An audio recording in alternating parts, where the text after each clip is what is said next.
Queen's trial, early October 1793. Paris is tired, tense, and bloody. The revolution is in its cruelest phase, the Terror.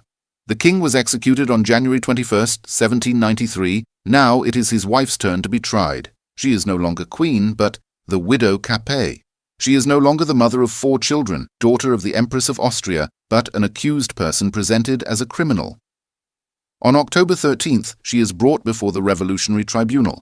She is very thin, pale, wearing a simple black dress after weeks of careless isolation in her cell in the conciergerie. Her hair, which has turned white during the ordeal, has been cut, and her neck is uncovered. Her appearance shocks even those who hate her. Many see that she is no longer a woman of power. She was no longer just a woman. The trial lasted 2 days. The indictment was long, tendentious, full of hatred and accusations.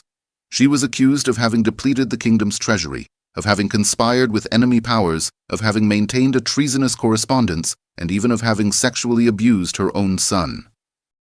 This accusation caused shock even in the courtroom. Marie Antoinette remained silent. Then she stood up and said only, "A mother cannot answer such an accusation." Silence reigned in the room. The verdict was no surprise.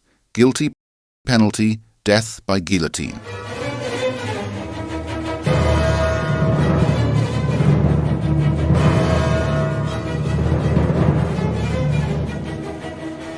Everything had been decided long ago. The trial was merely a staged performance for the public.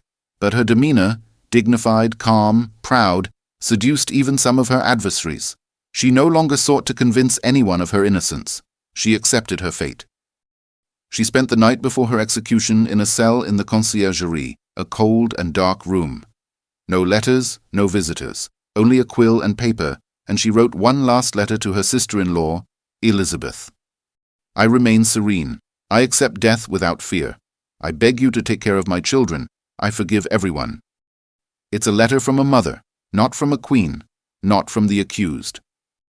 On October 16th, 1793, shortly after 10 a.m, Marie Antoinette ascended the scaffold, without screams, without tears.